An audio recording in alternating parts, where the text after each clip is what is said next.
ওকে, last time 6 দাগ পর্যন্ত করেছিলাম। আজকে 7 দাগ থেকে শুরু করবো। কোষে দিকে 2 ক্লাস 10-এর অঙ্ক, সরল সুদ কষা। বার্ষিক 6% সরল সুদের হারে কোনো টাকা কত বছরে দ্বিগুণ হবে? তাহলে সুদের হার দিয়ে দিয়েছে, লিখছি সুদের হার, যেটাকে আর দিয়ে ডিনোট করা হয়, সমান হচ্ছে 6%। সুদের হারে কোনো টাকা কত বছরে দ্বিগুণ হবে, কত বছরে চেয়েছে, কিন্তু টাকাটা দেয়নি। তাহলে টাকাটা মনে করি আসল, যেটাকে পি বলা হয়, এই আসল সমান পি টাকা কত বছরে দ্বিগুণ হবে, অর্থাৎ পি টাকা দ্বিগুণ হওয়ার জন্য আবার একটা পি টাকা প্রয়োজন হবে। যেরকম 100 টাকা যদি কারোকে দেওয়া হয়, তার ডবল টাকা ফেরত দিবে, অর্থাৎ 200 টাকা ফেরত দিবে।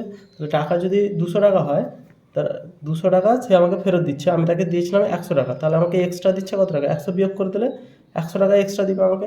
সেই হিসাবে আসল যদি পি টাকা দেওয়া হয়, তাহলে সুদ হবে ডবল টাকা, অর্থাৎ 2p টাকা, মাইনাস পি টাকাটা হবে সুদ। এই টাকাটা ডবল মানে 2p টাকা, আর তার আসল যেটা আমি দিয়েছিলাম সেটা যেহেতু আমারই টাকা, তাই সেটা বিয়োগ করে দিব। তাহলে আমাকে সুদ দিচ্ছে সে পি টাকা, যত টাকা আসল তত টাকা সুদ দিলে টাকাটা ডবল হয়ে যাবে। আর সময়টা টি বছর ধরে নিব, সময় সমান টি বছর। কত বছরে ডবল হবে, টি চেয়েছে, তাহলে সূত্র অনুযায়ী আই সমান P R T by 100, P R T by 100, বা টি চেয়েছে যেহেতু 100i, পি আর টি সমান 100 গুণিতক আই, বা সুদটা যেহেতু আই, সুদকে আমরা আই দিয়ে ডিনোট করি, টি সমান 100 গুণিতক আই মানে আমরা পি জানি, পি আর মানে পি ইন্টু 6, পি আরটা বেশ চলে আসবে, আর এর মান 6, আর এর মান আমরা জানি 6, তো এখানে 6 এসেছে। তো পি পি কেটে গেল, 2 50-এ 100, 2 3-এ 6, তাহলে 50/3%, 16 3-এ 48, এদিকে 50, তাহলে 16 বছর, 16 পূর্ণ 1/3 বছর পরে, এটাকে মাসে প্রকাশ করা যেতে পারে। 16 বছর 1/3 বছর মানে ইন্টু 12 করে কত মাস বের করানো যায়, 16 বছর 4 মাস প্রায়, এটা বের করানো যেতে পারে। 7 দাগ। 8 দাগ কী বলেছে, 8 দাগ বলেছে মান্নান মিয়া কিছু টাকা ধার করার 6 বছর পরে দেখলেন একই রকম অঙ্ক, এখানে ডবল হয়েছিল টাকাটা, এখানে 3/8 সুদ হবে। সুদের পরিমাণ আসলের 3/8 হয়ে গেছে, তাহলে সময় দিয়ে দিয়েছে 6 বছর, আর এখানে চেয়েছে বার্ষিক সুদের হার কত। এখানে সময় দিয়েছে, সুদের হার চেয়েছে, তাহলে সময় হচ্ছে 6 বছর। তাহলে মনে করি আসল সমান, আসল যেহেতু দেয়নি, বলেছে সরল সুদের পরিমাণ আসলের 3/8, তাহলে আসলের 3/8, আমরা আসল যদি জানতাম তাহলে তার 3/8 বেরিয়ে যেত। যেহেতু আসল জানি না, তাই আসলটাকে ধরে নিব। মনে করি আসল সমান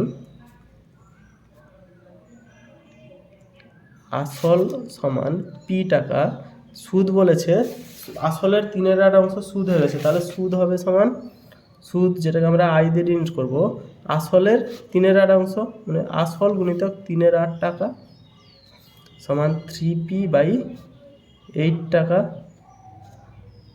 এটা হচ্ছে আসল, সুদ হলো, আসল হলো, সময় হলো, সুদের হার চেয়েছে মানে আর চেয়েছে।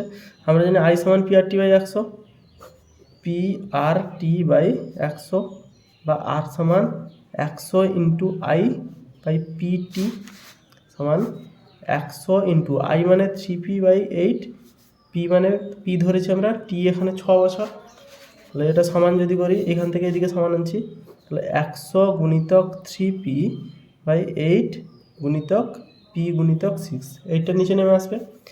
পি কাটলো, 3 3 2 6, 2 50-এ 100, সরি পি এই কাটলো, এটা 8 ছিল। পি কাটলো, 3 3, 3 2 6, 2 50-এ 100, 2 4-এ 8, 25, তাহলে উত্তর হবে 25/4%, মানে 4 6 24, 6 গুণে 1-এর 4%, 4 24 25, 6 গুণে 1-এর 4%, এটা হবে উত্তর। 8 দাগে, 8 দাগে নিয়ে কোনো সমস্যা নেই, একই রকম 7 8 একই রকম, শুধু মান দিয়েছে, পির মান ধরে, পিটা ধরে নিলে, আসল ধরে নিলে সুদ বেরিয়ে যাবে। সেম প্রসেস 9 দাগে, 9 দাগেটাও সহজ। একটি কৃষি সমিতি তার সদস্যদের বার্ষিক 4% সরল সুদের হারে কৃষি ঋণ দেয়। তাহলে সমবায় সমিতি কী করছে, 4% সুদের হারে ঋণ দিচ্ছে, কিন্তু ব্যাংক থেকে ধার নিলে 7.4% নিচ্ছে। সমবায় সমিতি 4% সুদ নেবে, ব্যাংক নিলে এই 7.5%-এর কাছাকাছি সুদ নেবে। তাহলে বেশি সুদ নিচ্ছে ব্যাংক, তার মানে বেশি টাকা দিতে হবে ব্যাংকে।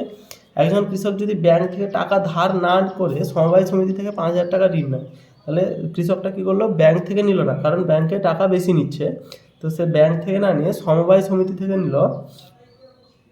তাহলে তার সুদ বাবদ, তার বছরের সুদ বাবদ কত টাকা বাঁচবে মানে যেহেতু সমিতি থেকে নিয়েছে কম টাকা সুদ দিতে হচ্ছে, আর কম টাকা সুদ দিতে হচ্ছে মানে সে বেশি টাকা বাঁচবে তার কাছে। তো এখানে প্রথমে ব্যাংকের টাকাটা বের করবো, ব্যাংকের না, সমিতিটা যেহেতু আগে দিচ্ছে তাই সমিতির ক্ষেত্রে বের করছি। সমিতির ক্ষেত্রে সুদের হার হচ্ছে 4%। আসল তো 5,000 টাকা সবার জন্য, আসল সমান 5,000 টাকা, সময় 1 বছর, সময় সমান 1 বছর।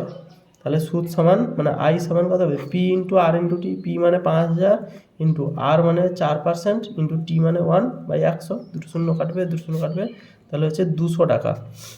এটা সমিতির ক্ষেত্রে। সমিতির ক্ষেত্রে 1 বছরে তাকে সুদ দিতে হচ্ছে 200 টাকা। ব্যাংকের ক্ষেত্রে সব একই, শুধুমাত্র সুদের হার ব্যাংকে বেশি নেবে। তাহলে সুদের হার হচ্ছে, এটা লিখে করতে হয়, লিখছি না আমি, 7.4%। আসলও যা সুদ একই। এখানে আই সমান কত হবে, আসল মানে 5,000 ইন্টু আর মানে 7.4, টি মানে 1/100। এই যদি দশমিক কাটি 10 নামবে, 2 3টে শূন্য কাটবে, 1 2 3 শূন্য কাটবো। তাহলে 74-এর সাথে 5 গুণ করলে 5 4 20 শূন্য, হাতে 2, 5 7 35 36 37। তাহলে ব্যাংককে সুদ দিতে হবে এত টাকা, 370 টাকা, সমিতিকে সুদ দিতে হবে 200 টাকা। তাহলে বলছে তিনি সুদ বাবদ কত টাকা বাঁচবে, তার সুদ বাবদ কত টাকা বাঁচবে। তাহলে তার সুদ বাবদ বাঁচবে হচ্ছে, এর থেকে এটা বিয়োগ করে দিলে 370 বিযুক্ত 200, মানে 170 টাকা তাকে এক্সট্রা দিতে হচ্ছে ব্যাংকে। তাহলে বাঁচছে হচ্ছে 170 টাকা, যদি সে সমিতি থেকে নেয়।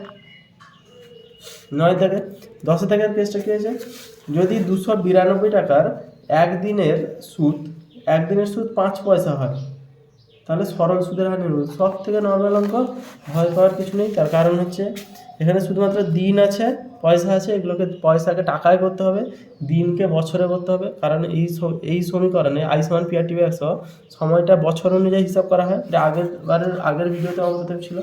এখানে যেটা আছে দেখি, যদি 292 টাকার একদিনের সুদ 5 পয়সা হয়, তাহলে আসল 292 টাকা, আসল জানি কত হচ্ছে 292 টাকা, একদিনের সুদ।